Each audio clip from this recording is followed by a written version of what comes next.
Hello, son of God, and my brother, say my mind, and you don't die, give as you receive, and your release is second. This is the part 19 in the series Christ Forgiveness, and today's teaching is healing as release from fear.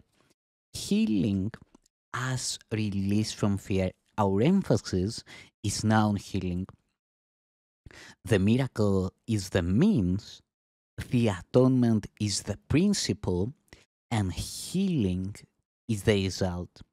To speak of a miracle of healing is to combine two orders of reality inappropriately. Healing is not a miracle. The atonement or the final miracle is a remedy, and any type of healing is a result.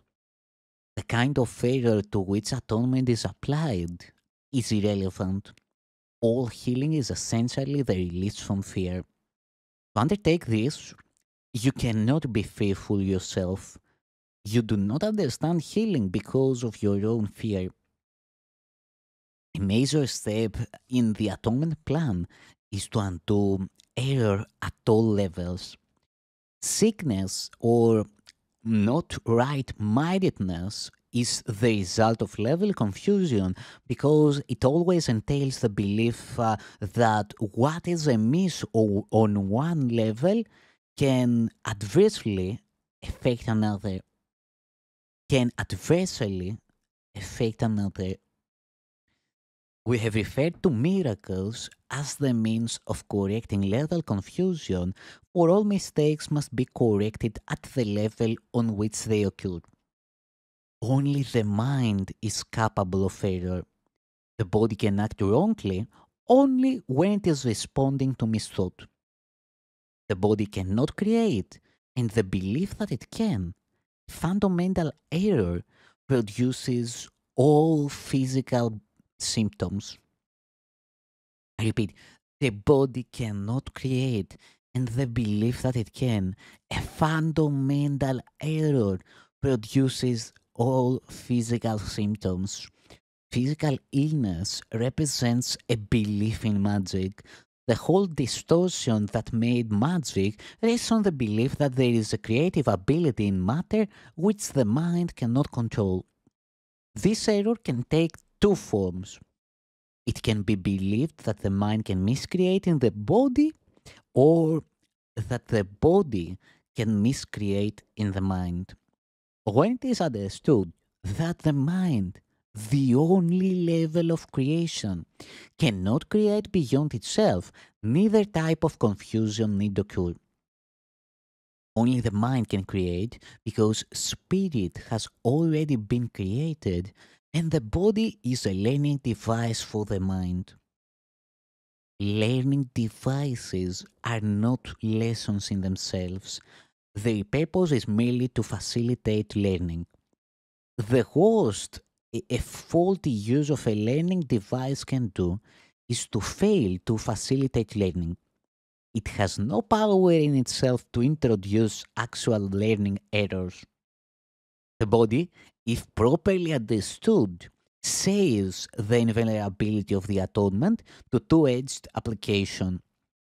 This is not because the body is a miracle, but because it is not inherently open to misinterpretation. The body is merely part of your experience in physical world. Its abilities can be and frequently are over-evaluated. However, it is almost impossible to deny its existence in this world. Those who do so are engaging in a particularly unworthy form of denial.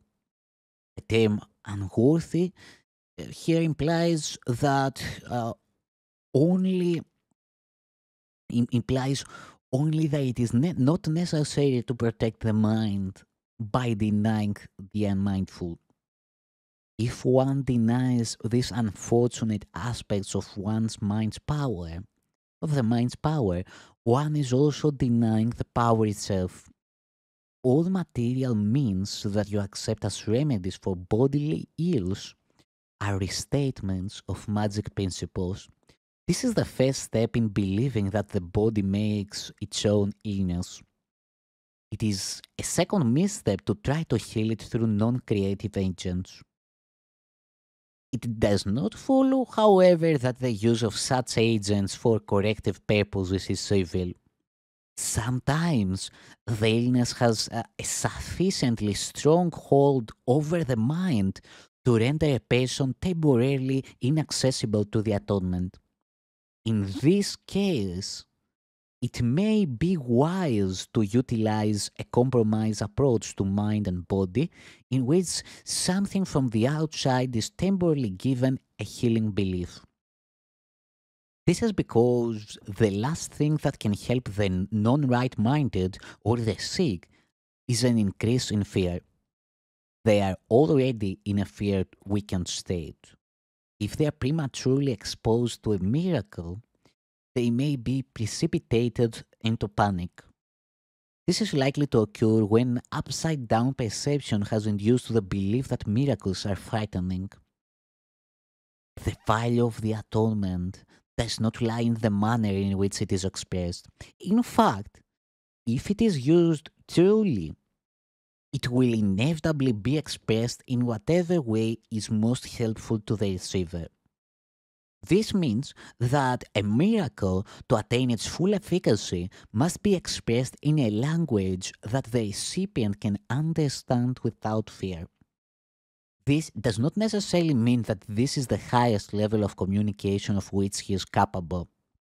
Does mean, however, that it is the highest level of communication of which he is capable now. The whole aim of the miracle is to raise the level of communication, not to lower it by increasing fear.